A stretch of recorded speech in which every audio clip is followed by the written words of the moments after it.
The vision of the bridge is comprised of the stories of the bridge. We heard God calling us to be a people who transcend.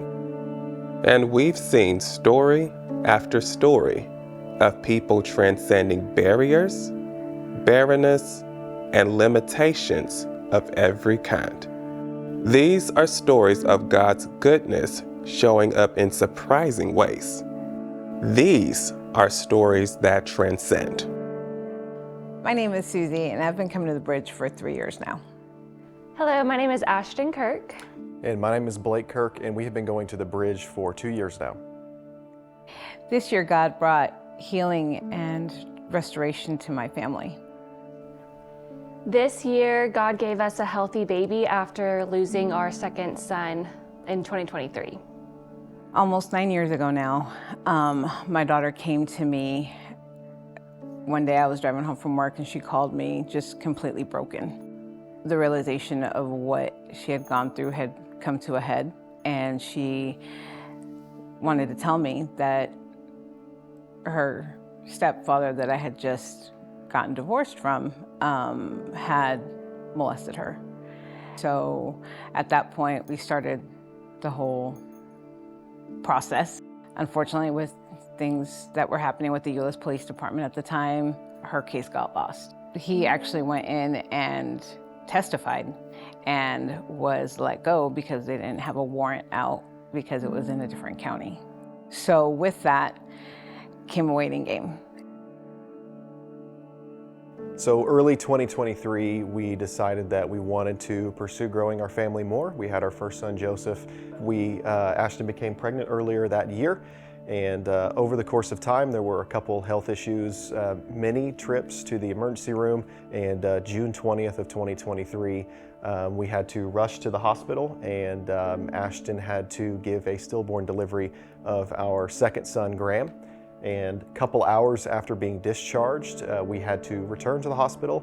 Ashton's blood cultures came back, and she was septic and going into septic shock. And so we returned to the hospital and stayed there for 6 days. And during that time, it was already the worst day of our lives, but not being able to grieve. And, you know, from my perspective as a husband, I had already lost a son, and I can now potentially lose my wife. It was one of the, if not the lowest point of my life. And so it really caused a chasm in our hearts. After 3 delays, if not more, I say 3 delays because I showed up one day and I saw him. Totally a God thing, because I showed up, I saw him. I was able to go home and work through all of my emotions. And then the next time, my daughter saw him and she was able to work through her emotions, and those were both delays. And then the third time we show up, we were able to both walk into that courtroom just serene and with peace, and just able to share our experiences with the judge and the jury.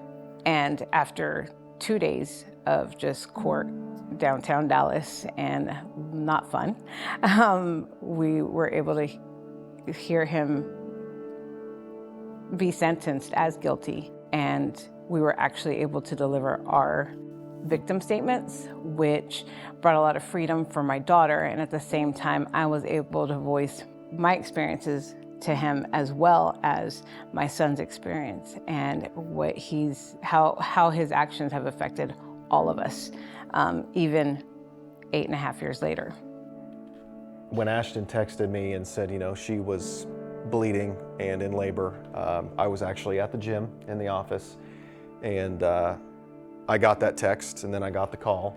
You know, in that moment, my heart was very, very hard, very hardened. Grabbed my things, got in the truck, and sped up Dallas North Tollway, and the entire way, you know, my only prayer was, God, do not take my child from me. Don't take her from me.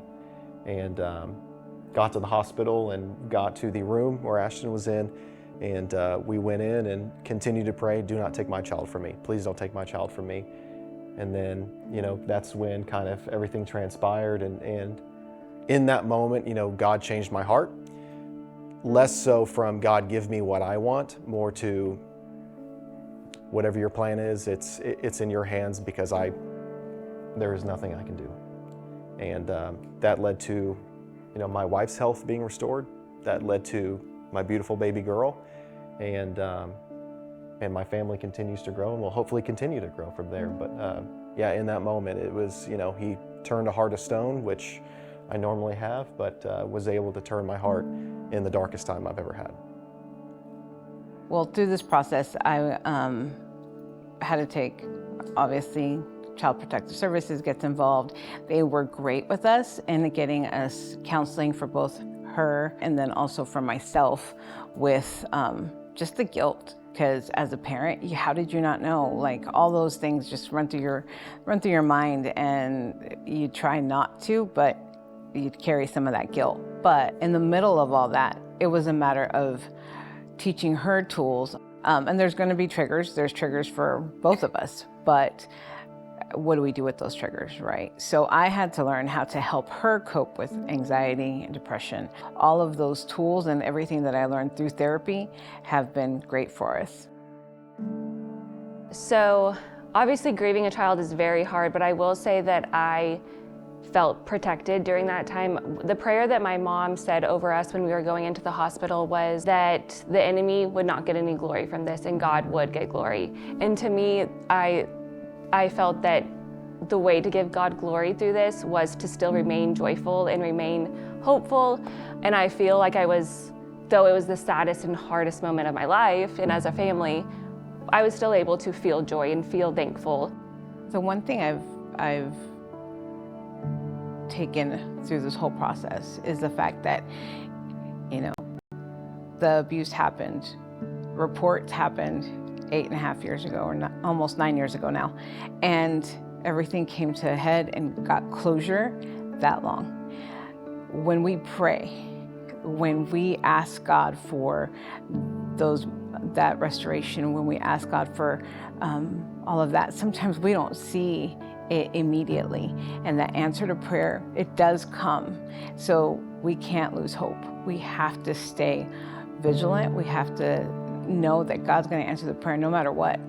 And we got used to living with the fear and got used to living with the pain. And now that we've brought that closure and there's no longer a threat, it's so much freedom.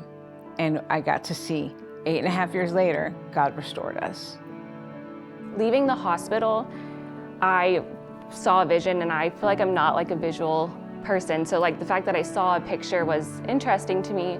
Of a little boy and a little girl playing in a field. And I felt that that was an image received from God of Graham, our son that we lost, playing in heaven, super happy. It was just a moment, a vision that I held on to, and something that meant a lot to me. And I didn't know what it meant, but I knew that it was special. And then 5 months later, getting pregnant, we had a surprise gender reveal at the delivery, finding out that we had a little girl. I felt that that was just confirmation from the Lord, reliving that image together, that Graham was up playing with a little girl, and I just kind of pictured that like a really special moment, and I get to hold on to that picture for a long time. We're thankful for the many ways God has empowered us to transcend. These stories stretch our faith and invigorate our imagination.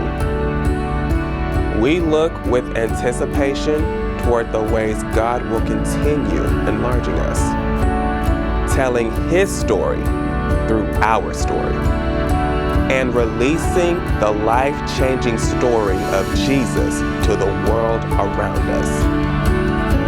These are stories of the unexplainable goodness of Jesus. These are the stories of the Bridge.